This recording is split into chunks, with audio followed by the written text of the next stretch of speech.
Rasa kualitas pemilu ini kan pertama begini, tidakkah kita pikir money politik dilegalkan aja di PKPU dengan batasan tertentu? Karena money politik ini keniscayaan ini. Kita juga tidak money politik, tidak ada yang pilih. Tidak ada yang pilih di masyarakat. Atmosfernya beda. Jadi kalau PKPU ini istilah money politik dengan kos politik ini coba dipertegas. Dan bahasanya dilegalkan saja dengan batasan tertentu. Kita legalkan misalkan maksimum 20.000 atau 50.000 atau 1 juta atau 5 juta.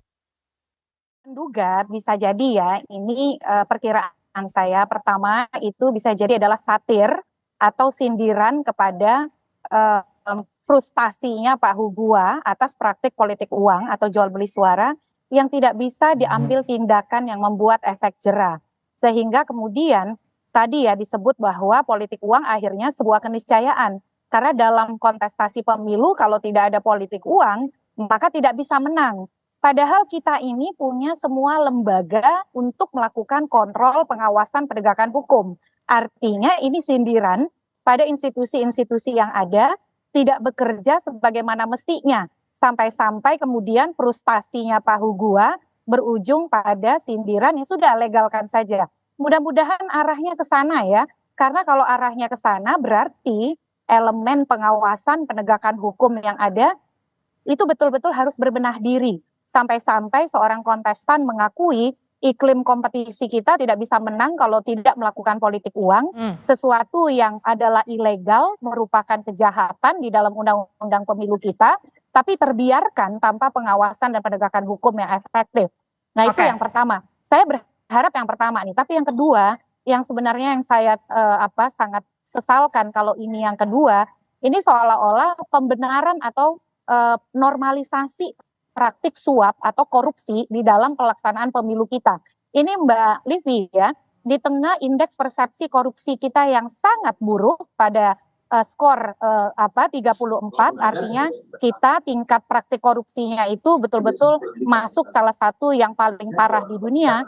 Kalau ini sampai dilegalkan, ini akan menjadi turbulensi pelegalan praktik koruptif lainnya.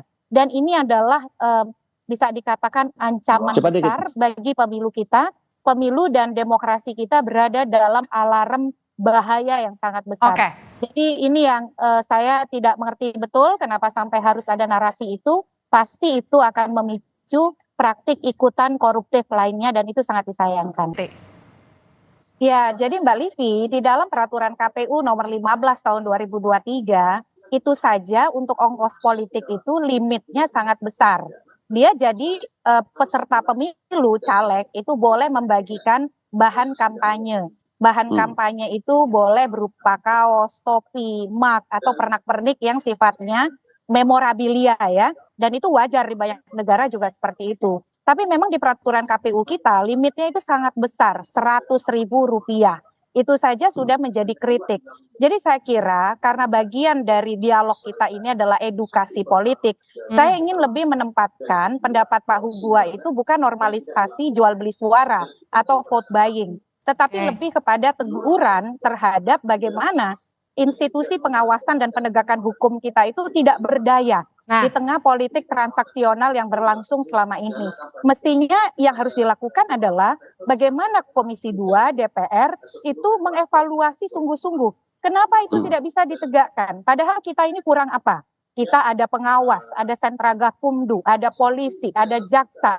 Tetapi kemudian politik kita sangat mahal, sangat transaksional. Orang kalau mau jadi anggota DPR, DPRD, DPR itu puluhan miliar katanya. Ini praktik demokrasi yang tidak sehat. Jadi saya ingin memaknai bahwa bukan melegalkan ongkos politik yang tinggi ya. Karena ongkos politik itu jelas. Justru ongkos politik itu harus dibuat normal. 100.000 Pak Hugua menurut saya terlalu tinggi. Nah di lapangan itu banyak sekali akal-akalan yang membuat penegakan hukum itu tidak efektif. Nah, kita atur pun kalau penegakan hukumnya tidak efektif, nanti minta limitnya tambah tinggi, tiba-tiba 1 juta nih. Kalau 1 juta itu sudah pasti suap ya, tidak lagi ongkos politik, begitu Mbak Livi. Mbak Titi, tapi gini, ada istilah bahkan kalau nggak ngasih amplop nggak dipilih.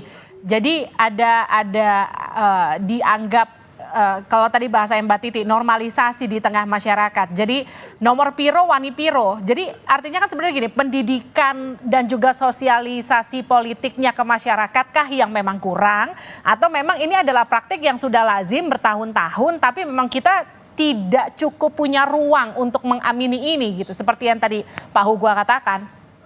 Ya, kita ini problemnya kompleks ya, soal praktik jual beli suara kita yang sangat buruk dan mengerikan. Betul bahwa 2024 itu brutal ya, dan ini dikarenakan juga karena perhatian pemilih kita tidak di pemilu legislatif.